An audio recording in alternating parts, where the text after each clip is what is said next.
Hello, everybody. Welcome to the Please Hustle Responsibly podcast. I'm Christina Magro, and I'm here with Christina Veltri and Matt Cole. And we are here to give industry folks better tools to advocate for themselves within and with outside of the workplace. So today we're really excited. This is our first podcast episode of 2021. So we are going to start the year off with a topic that's very important to all of us, and that's accountability. But before we get into accountability, I just want to check in with Christina and Matt. How are you guys doing today? I'm good. Just hanging out, house sitting for some friends who are out of town and taking care of their plants, which is very nice and relaxing, and getting ready for the holidays. Nice. Yeah. How are you doing, Christina? I am good as well. As you can probably see, I am in transit right now, so I'm on a little road trip in the car. But other than that, I'm, just trying to take care of myself during the holiday season. Well, I'm happy to hear Magro, that. how are you doing? I'm doing okay. Just hanging in there. Took a lot of good mental notes from our last podcast with DJ and really trying to do some things that he said, like, why wait until the new year to change some stuff? Why not make some small steps to do that now? So that's what I'm currently doing. Trying to spend as much time with my puppy as possible. And so I'm extremely excited about this specific topic that we have today. And I'm very excited to have Emily and Molly with us today to talk about some things, shine a light on their organization. So hello, Emily. Hi, Molly. How are you doing today? I'm doing well. Yeah, doing pretty good. Excited to be here. Thanks for being here virtually with us. We're really excited to have this conversation. But before we kind of get into CHAAD and what it is that you guys do, Emily, do you mind introducing yourself? Yeah, for sure. Let's see. My name's Emily McCoy. I use pronouns they and she. I am a mental health clinician. Currently, I work in private practice, but I've worked in the service industry for a good portion of my life, both prior to being a clinician and at the beginning of my career. And I work with CHAAD as a mental health consultant and also as a database supporter. Great. Molly, how about you? My name is Molly Pachay. My pronouns are she and her. I've been in the service industry for the past 6 years or so. My background is in sociology with a focus on the criminal justice system, but that doesn't pay super well. So I've been in the service industry since finishing college, working in a broad variety of different places. I've been unemployed since the pandemic hit, which has allowed me to focus on this project and put some effort into it. Besides that, I really like plants. I have a side hustle with my partner selling some cute plants and planters as a form of self-care and also paying the rent. That's amazing. What's the side hustle called? Your Plant Daddy. That's my partner. It's not really a company, but we do a couple pop-up markets, and I've been selling some stuff throughout the holiday season. All right. Well, that's awesome. Everybody should check that out. Do you mind telling us a little bit more about CHAAD and what CHAAD is derived of and kind of how it started? Sure. So CHAAD started with two people back in early June, Reagan Draper and Leah Ball, both of whom coming out of the wake of the George Floyd protests, as well as the desolation of our industry from COVID, wanted to start compiling data so that consumers can make ethical choices about where they spend their money. So the CHAAD spreadsheet was born looking at a broad amount of data, looking at COVID-19 policies, things that workers have reported, statements regarding the Black Lives Matter protests and George Floyd murder. It's really grown from there, but the point is giving information to consumers, and then as well as workers to make educated choices about where they consume and where they would like to work. Beyond that, we've expanded into offering some resources from that data that we're collecting. We're still in a very generative place right now, building the infrastructure internally of our organization, but we have a lot of big plans for the new year. Awesome. I can't wait to ask you about that in a little while. But I have a couple questions because kind of right around the time that the CHAAD spreadsheet came to light was also the time where a lot of restaurants in the Chicago specifically were coming under fire for their practices and the way of which that they were treating their staff. So before we go deep into this conversation, I just kind of wanted to ask the question of like, what is the difference between accountability and cancel culture? Yeah, for sure. I mean, there's a huge difference between cancel culture and accountability. But I think something that's important to address is like, there's something very different between trying to cancel a person versus canceling like an institution, right? We're all about like being as close to abolition as we possibly can. So like that is definitely something that I think is important to address. But I think that when it comes down to trying to cancel a specific person or chef or restaurant, like that's something that comes out of hate and like breeds more hate versus, you know, utilizing accountability and call-in culture, like really helps promote like a space to try and like develop more community, develop more love, and just develop more of like a resource system for all of us to be able to thrive in. Yeah, I would say accountability specifically comes from a place of love, because it's knowing that whoever it is, your community, a person, an institution can be better, and that no person is disposable, and we have to like open the door to allow people to change and give them the space to do so. And so for us, that's what accountability is centered in. Yes, people make mistakes and need to work on themselves, but they won't ever do that if you don't allow them the space to. Right. That's a great point. So this podcast is all centered around like giving employees the tools that they need to be better advocates for themselves. So we're going to ask you kind of like employee related questions to give like folks advice. So say that I'm an employee and I want to speak up about like the injustices happening within my workplace. Like, how do you recommend that I start that conversation? Or is that something that somebody just reports to you and then you start the investigation, or how does that work? So we're still in a process of figuring out our positioning with that. We definitely get horror stories from people all the time. And sometimes people just want to vent. Sometimes people want actionable steps.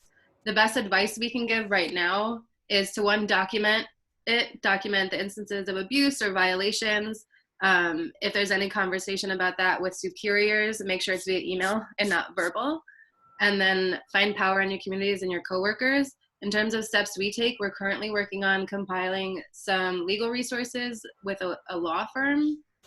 And then beyond that, just being careful when you do this. There are a number of governmental organizations and offices that can help, especially with COVID.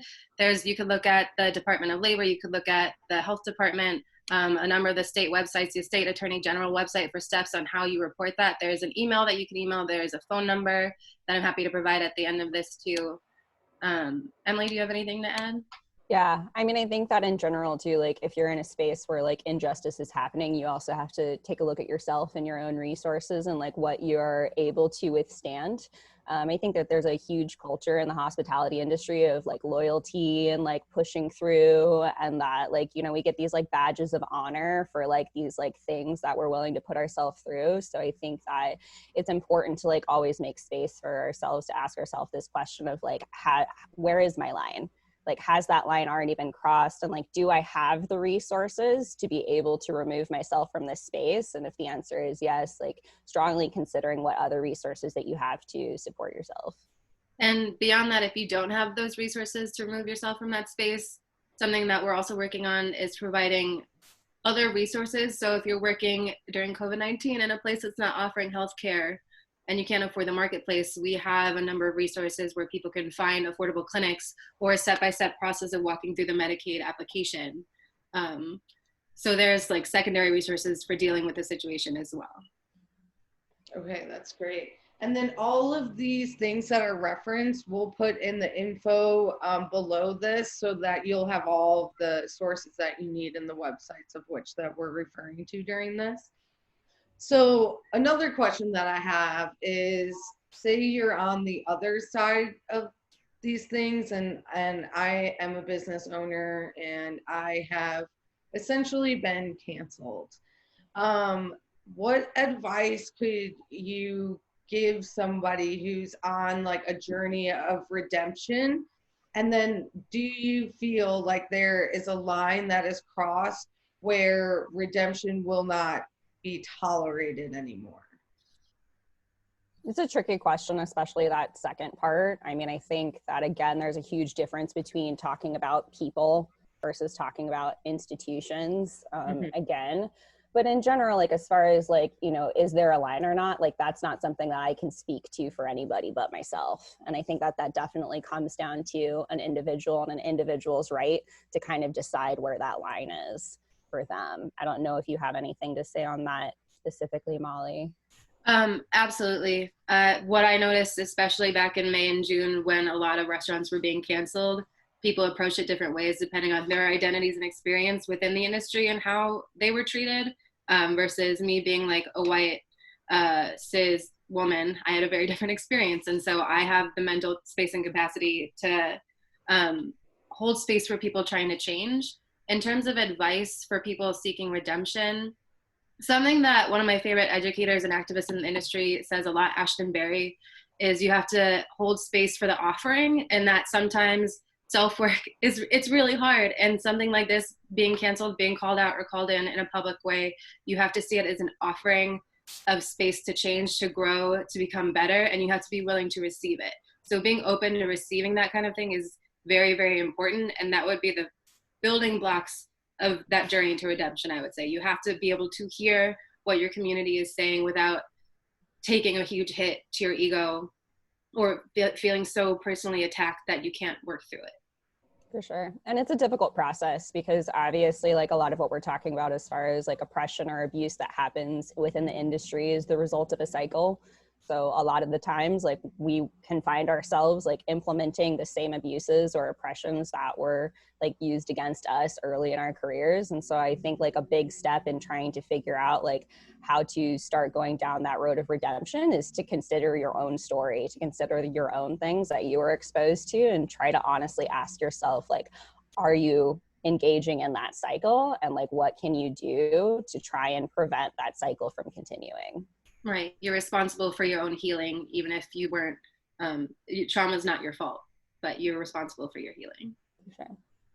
That's great advice, because like, how many times have we had a superior above us that just did the same things because that's the only way that they know, or that's the way that they have learned, or that was the way that they were trained. So it's just a cycle of just repeated behavior. And sometimes they don't even realize that that they're perpetuating. I would also say the structure of restaurants specifically, especially in back of house, is designed that way. You know, the militaristic style of you don't question, you just say yes. You're not able to question or fight back, or if you do, it's usually a trauma response. Fight or flight or fawn, whatever it is. There's not space to like process the trauma that you just experienced so that you can move away from it in a different path. That being said, I've worked with people who I've seen literally go through the journey of like being someone who perpetuates trauma, stops it in the track, goes to therapy for themselves, and then like as they're working, I can see them grow and like see them catch themselves from that. It's possible. It's very possible and doable. Absolutely. Matt, do you have anything to add about that? Well, I was just going to say, I mean, Emily was talking earlier about like the badge of honor kind of aspect of it. And it is such a thing. And like chefs that I've worked with and respected, and, you know, people that I know working in the back of house look at it as this kind of thing. It's like, well, I did this, and, you know, this is what it is. This is who we are. You know, you get the pans thrown at your head, you get the yelling, you get the screaming.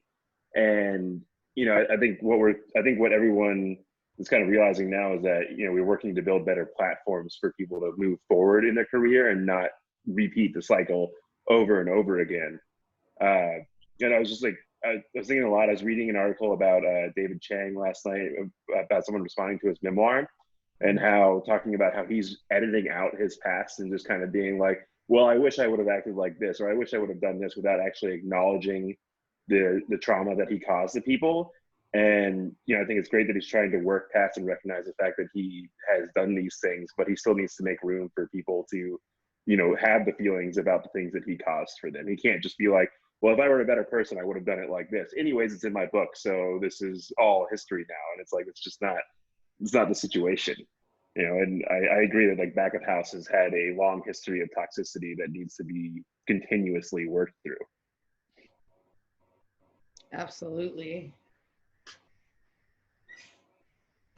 And, you know, I'm sure like for David Chang, he would like to just erase that past and move forward. Oh yeah. But I mean, you can't, like, I feel like that doesn't help him as a human being either, to just kind of not, like, to just move forward and not really acknowledge that, like, yes, I was a part of that chef culture. I did perpetuate the problem, but now, like, I'm going to use my platform to try to reverse the cycle. Yeah. You know? Well, I'm sure it helps the ego a bit to be able to be like, well, I recognize it now, but, you know, it doesn't change the fact that for 10 years he was a tyrant. And I mean, the thing that was going in line with this was the history of like food writing going with it as well, and how it's kind of glorified this like bad boy rock star chef lifestyle while also emulating it. And they were talking specifically about Peter Meehan in regards to David Chang and his time at Lucky Peach, and how he's recently been let go from his job out in the LA Times because of similar kind of like trauma that he's caused people. And it's just that the like chef auteur genius archetype is not really so accessible anymore. And I think that accountability is like such an important aspect in breaking down that and moving towards a better and kinder workspace for everyone, you know, one that doesn't promote burnout and self-harm and self-medication and just like continuous tear down and hurt, and one that like promotes like building people up and supporting them.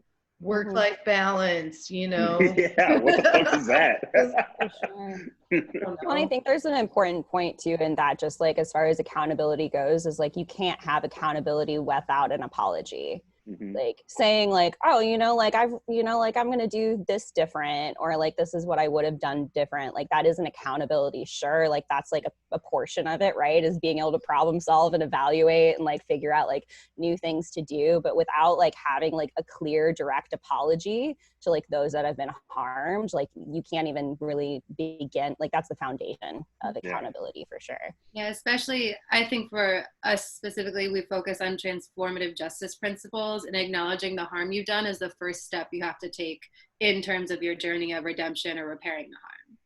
Like you have to, otherwise you're not starting on a strong base. You're starting here. Well, what are some other things? Would you all say that like? Oh, go ahead, Matt. I was just gonna ask you, like, do you think that accountability is kind of like an all the way kind of thing? Like, you're not really holding yourself accountable if you don't take all of these steps through it. Like, if you brush through the apology without actually apologizing, like you're not really holding yourself accountable, right? Or I mean, it's one of those things where like language is construct, right? Like my definition of accountability can be like vastly different than like somebody else's like definition of accountability. But yeah, I guess like to me, there's a difference between like maybe going through some personal growth in some specific areas and like, you know, like, we're humans, like we grow and we evolve, and like sometimes that's for the better. But when it's coming down to like being accountable for actions, I think that there's like a couple of really important things to engage in. And I don't know, Molly, if you wanted to speak a little bit more about like what that like looks like. For sure. I know that CHAAD, we have that broken down into a couple different sections specifically. So I would say, like what you're saying, Emily, accountability does involve specific steps of being accountable for your actions. And that is one aspect, I would say, of this like journey of self-redemption, or whatever you want to call it, because the journey is going to be nonlinear. You make progress, you might backslide, whatever it is. That's what life is. That's what self-work is, mental health work. But I do agree, Emily, there are specific steps where you have to, you know, truth-telling, be honest with yourself and with your community about what happened, being accountable for the harm that you caused, apologizing. As we progress as an organization, I would love to see us implement some sort of transformative practice with people or owners or chefs, restaurateurs who want to go down this path, because for me, it also involves accountable actions, meaning you take steps to repair the harm you caused. If you were a chef who was physically abusive, you go to therapy, obviously, and then maybe you also like start working with nonprofits or organizations that fight abuse.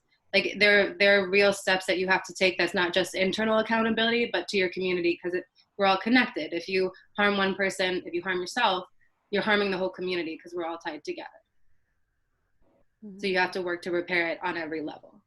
Yeah, I mean, so if you look at the CHAAD spreadsheet, like, and we have a section that's like designated for reparative work specifically in response to the Black Lives Matter movement, and kind of asking and calling in restaurants to contribute more to this community specifically. Like the things that we kind of like document our note are a like specific clear apology for what this industry has done to exclude people of color, asking them to engage in education for themselves, and also to provide resources for clients and their workers to be able to engage in education around the topic, to actively invest in these communities, so taking like their own like assets and investing them, and then also like engaging in aid specifically for those communities. And kind of like those like are kind of some of those spaces where like we're trying to kind of like take something that can feel really abstract, like accountability, and try and kind of bring it down to something that's a little bit more qualitative, so that we can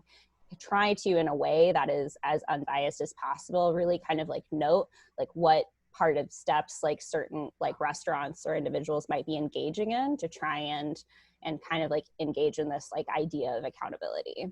Right. And so an easy example I saw of those later steps would be this summer at all the Black Lives Matter protests. There were chefs who used their own wealth to give out food and water to protesters. Like that's standing in solidarity. That's a great example. Mm-hmm. So I'm sure while developing this spreadsheet that there was a lot of, it's disheartening to like have to see so many people within your community fail you. But I would like to spin it. What were some positive things that you got from developing this spreadsheet that you maybe didn't anticipate, but you got from devising this accountability system? So the majority of the data that we have currently up, I know it was kind of me going through forms that had been filled out, and then just kind of like me blasting through like all of the social media, especially for some of the larger food groups here in Chicago. And honestly, it was a lot of disappointment. It was a lot of like, either like, oh no, you haven't done anything, or you kind of did something, you put up a black square on your Instagram, but like at no point did you ever say anything, like even just the words Black Lives Matter. Like at no point, like that, even saying that like was too taboo for like a lot of spaces. I would say that, you know, like no specific like, oh my gosh, wow, cool examples come up in my brain right off the bat. Mostly what I did see were like, you know, people of color, maybe not like Black owned restaurants, but like restaurants that were owned by people of color, doing a lot of really great stuff, doing a lot of really amazing like redistribution and aid work. And, you know, obviously some other places like too, like getting it right as well. But it honestly, reflecting on it, it's hard to even pick out like those like tiny moments, because it was just like vastly overwhelming, like just information of like folks kind of like either only caring for a week or just kind of not caring at all.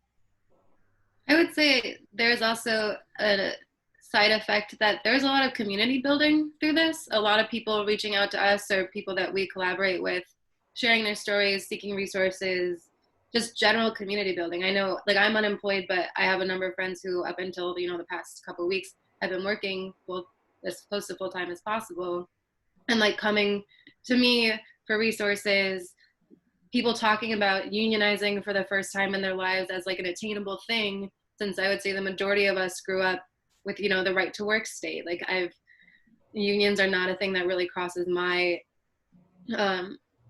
my mindset, because I've never worked in a hotel or any of the big conglomerates that have unionization right now. So for me, I also see this spreadsheet and the data we're collecting. It's helping to build community and show people that while things might be bleak right now, there is hope. There are people doing good things out there, and we're documenting that too. Absolutely. I just had this conversation with Jorge, who's a part of Grocery Run Club, like a couple days ago. And I think that's something that's positive that's come out of 2020. It's the sense of community, and that people are kind of realizing that we have to help each other out. And I do hope that like this continues after the pandemic, and like that a sense of community and like charity and things of that nature just become like part of our day-to-day being, and it's like something that we all just make a part of ourselves and who we are as people, because I feel like we could all benefit from a little more empathy. I really hope that as a community we can see the care that we've given each other for free and like without expectation, see that, and when things do go back to normal, hopefully when that happens, we demand more from our employers and from the structures that allow restaurants to operate the way that they do, the structures, the white supremacist structures that created restaurants and their operational capacities. I really just hope that this community that we've built, we continue to stand in it and ask for more, because that's what accountability is. We know that this community can be better. We know we have the power to ask for more. We're asking for the institutions above us, our bosses, owners, employers, to be better for us. They demand the world from us day to day in every job, to the point of like breaking down. We can demand more from them.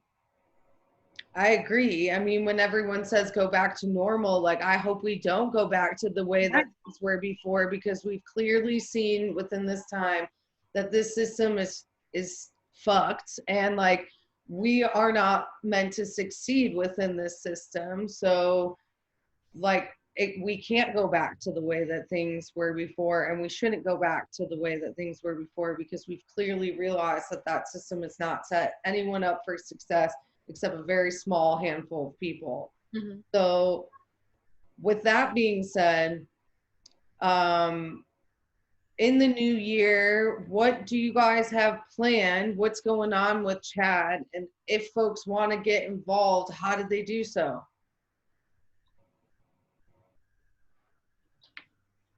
So like I mentioned, we're still kind of in a generative stage. In the new year, we're hoping to formulate a campaign. We want to partner and build trust with other organizations in our communities to continue our work, expand the voices that are heard. Beyond that, I know being a data-driven org from the get-go, we're hoping to expand that into a number of other topics to offer resources. Right now, for example, we're doing a month of social media featured around the intersectionality of sex work and hospitality, with the goal of being able to connect people to resources. We're doing a fundraiser to donate to the Brave Space Alliance's Sex Worker Mutual Aid Fund. For us, being data-driven is part of, I guess, a cyclical give and take with our community, and that we hope to collect data to be able to give back to the community the resources that are very clearly needed, rather than just guessing or assuming what people need. Just because as an organization, CHAAD, we're still small. We can't speak for everyone yet, and we don't know what everyone needs. Anything you want to add, Emily? Yeah, I mean, like, just like as far as like, you know, how can people get involved? I believe that we do have like some space on our website and contact info there. Like you can also like, you know, just DM on like the Instagram, which is like the CHAAD project, and because we are desperately needing more folks, more perspectives, especially with like the data that we have, because we do have like a lot of data, and we really think it's important to like make sure that that data is always getting updated, so that it does reflect like what the state of things look like. So definitely like that support is desired, wanted, and appreciated. But yeah, again, like Molly was saying, is like we don't want to just like ask people to help us out or give us their data without being able to give anything back. So a lot of what we're trying to do is like ask directly, like what are the resources that folks need? How can we provide them back? We recently did a survey just asking about like mental health needs within the hospitality industry and like what sort of resources folks might be interested in if we were able to help find a partner that would be able to provide them at discounted or like pro bono resources. So we're currently taking the data from that spreadsheet that we did and working with a potential strategic partner to try and make sure that we can have some groups available for folks specifically in the hospitality industry to be able to process some of like the very specific stressors that come along with working in an industry like that. So I would definitely say keep an eye out for that, and potentially keep an eye out for a fundraiser that we might put through to try and like gain some funds directly to sponsor people to be able to engage in those mental health resources as well. Great. I mean, that sounds fantastic. That's absolutely right up our alley. So if you need any help from us, please let us know. And then what do you think that the future of CHAAD looks like for you guys? I think other Christina said, wait, somebody said. Oh, yes. I'm sorry. I have two questions that I've just been too scared to ask. So sorry, Mags. Just throwing it back a little bit. So I think that discussing like the reactionary responses to situations that businesses have had, like obviously we'll see the ebbs and flows of like people either being called out or called to action. And I think that like, this time of COVID has been a really clear response that like people will change, but then like you slowly start to go back to your old ways. Do you have any suggestions of like how to kind of reel people back in and remind them of like what they were working for initially and like keep that focus? Are you speaking on the for workers or for employers who are trying to make better changes? I think for employers, but also like how employees can, I think that it's more like the employees that recognize that things are starting to change because they have more of that 360 vision of like what's going on in the world and what's going on in the workplace, whereas like a lot of times employers are very focused on the success of the business, which is completely understandable. Yeah. Honestly, unions. Like I would say employers need to be open to unions and realizing that it's been demonized, but the hard statistics show that unions help business. Like they help retain employees are happier, they make more money. Like it's a scary thing for a lot of business owners to hear, but being open to a unionized workforce would be one of the best and biggest things. I think workers themselves would be happy with that as a first step too. And I know for us as an organization, unionizing and getting more people in the union is going to be a big push for us in the new year. I think that, like in addition to that, in kind of a similar way of like, if, union isn't currently accessible at this exact moment, a lot of it is about like in the moments where people are like saying like, here's what we want to do, here's what we want to change, and like already have that momentum, is like really getting it documented, like being able to draft like, well, what are like the mission statements for like this restaurant? Like what is this like social contract that we're trying to adhere to? And so that if we notice that like something is starting to happen where like, oh, like, whatever it is, like, oh, we're going to like put everybody's like health, like, first, we're not going to schedule people for clopens anymore. Like, and then they start scheduling people for clopens, like being able to go like, hey, like, this is something that you said that you weren't going to do. And this is why you said you weren't going to do it. Like, let's talk about it. Like now that it's happening again. That's a great idea. So having employers kind of create their own vision for the business that they want to be. and being transparent about it with their workers so that their workers can hold them accountable. Right. Yeah, I love that, but I also think it's so hard because a lot of times, like, it seems like businesses purposely make things quite vague so that they have that flexibility to go off of their words. Yeah, and vagueness just like isn't love, you know, like in any sort of communication, right? Like clear communication is like the most loving communication, and I think it's important to like to try to, as much as possible, right? Like as an employee, like you only have so much power, right? But like to be able to point that out in that process of like, this is vague, this doesn't mean anything, like this isn't you being kind to me or loving me right now. Yeah. And then the other question I had goes back to what you were saying earlier about like accountability being, I mean, like a sign of love and trying to help people be better. And I think that the thing that initially I thought of is like, at what point does somebody who is trying to help somebody by holding them accountable and bettering them call it quits, because it's really just like harming them to put in that emotional and mental energy. Yeah. I mean, I think that that's like a huge thing for just people in general, trying to like know ahead of time what their boundaries are. But like something that I talk to people about all the time, right, is like at the end of the day, like the only person that you can control is yourself. You can't control other people. You can't like force other people to do things. And so whenever you're going into a conversation with a person to try and hold them accountable, like you have to be okay with the idea that like you might be spending energy for like no payout. And if that's something that you can't like tolerate as a potential outcome, then that's potentially maybe not a conversation that like is within your resources to have. If it is within your resources to be able to invest energy into trying to hold somebody accountable, great, do it. But like, it's not your job. Like that's not anybody's job at the end of the day. And like, if you don't have the resources, like you're just going to burn yourself out. And like, that's not love for anybody, including yourself, if you're just feeling burnt out. Yeah. Be accountable to yourself. Accountability on every level. Yourself, your partner, your community, it's important. So I have, Veltri, do you have any other questions for them? No, that was everything. That was really insightful and helpful. Okay. I'm gonna end on one final question for you all, because I feel like we've touched on it, that obviously the system is broken, that we need to hold our employers more accountable, that the future of the industry needs to change. So you've also mentioned unions.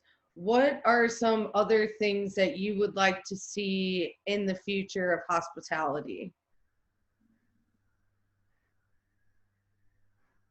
Ooh, big question. Such a big question. So as an organization, we grapple with this question all the time. It's kind of one of the foundational questions that we ask. And we've done a lot of arts facilitation around it in the community as well, asking people to like draw or paint or sketch what they imagine a future would be. And the things that keep coming up throughout all of that is like healthy, sustainable, joyful things that you would want for your community that I think in the past we might have thought we had in the service industry, but coupled with the amount of trauma that there was and commiseration and just struggle, they couldn't coexist together. So for me, the future of the industry, it can mean so many different things. On a personal level, I would love to see some sort of worker-run accountability council, at least in the city, to deal with allegations against owners or chefs, bosses, that isn't just the government, which can be largely inefficient, or HR that's being paid by your boss anyway, that has the best interest of the company anyway. Yeah, I mean, I think something that like it directly goes with CHAAD is like we're really hoping that in the future, like we're able to create a system where like more data is available too. Like currently, like, you know, like the IRA has like a lot of data on what's going on in the restaurant industry, but there's a paywall to access that data, which just like seems like something that is silly and like just like you shouldn't be a part of what a system like this looks like. So I think that like being able to like have data out there about what's going on in the industry, again, to like empower people to make choices, and then also to be able to like call people in more often. You know, I think that in the industry, right, like all of us have heard like those whispers and those rumors about like that chef who like does terrible things, or like those warnings of like, don't go work there. Like, I'm like, you know, like you should have known better. You should have never like applied for that job. Like, I think if we actually have concrete data out there that's accessible to everyone, like people will be able to hold each other more accountable, and like we can see more collaborations between different restaurants, between different people, sharing resources, sharing information, and really truly supporting each other. Yeah, and I think with this data, we kind of want to radicalize the ethics in the industry and refocus food culture on the hands that serves it, and kind of give workers a little bit more sovereignty over what they're doing. And so for me, that also looks like right now we've seen the trending hashtag save independent restaurants, save our restaurants. If it had been about saving workers, save our people, we would have to entirely change the structure of the business and government. It wouldn't be just about governmental aid. To save the people that make restaurants work, we would have to change the entire structure top to bottom. And so for me, I would like to see us refocusing on the people that make these businesses and institutions possible. That's such a good answer. Mm-hmm. Do you have any questions for us? I just wanted to say like that your resource list is really beautiful. Like, it's just like incredibly lovely. And I just wanted to put that out there for thank you for like having all of those resources from all of those different spaces in one place. We were looking through it at our meeting earlier today, and we were like, whoa, this is so long. This is awesome. Thanks for saying that. Because very rarely, you know, in this field, do you ever get feedback? Like, so you're kind, you know, you like ask the people what they want. You like, you put it up there and you're like, is anyone looking at this? Anyone, you know, like, I hope so. And specifically like Matt Cole is the reason why those resources exist on the website. He makes the whole resource world go round. So No, Matt Cole. 100%. We got a lot of helping hands there. Amazing work for sure. Just, you know, it's great to be able to have spaces like that to direct people towards. Of course. Well, we just want to say thank you so much for being our first guest for our 2021 season of our podcast. And for those of you listening, if you want to check out the resources that have been referenced or the websites that have been referenced during this talk, it is below down in the description. If you have any questions for us, feel free to email us at info@pleasehustleresponsibly.org. If you are interested in the CHAAD project, you want to get involved, maybe you enjoy data entry in your spare time and would like to volunteer, hit them up at the CHAAD project. All of their information is also in the description. Thank you so much for joining us today. So excited to start off this year with a very important topic, and we'll see you next Monday.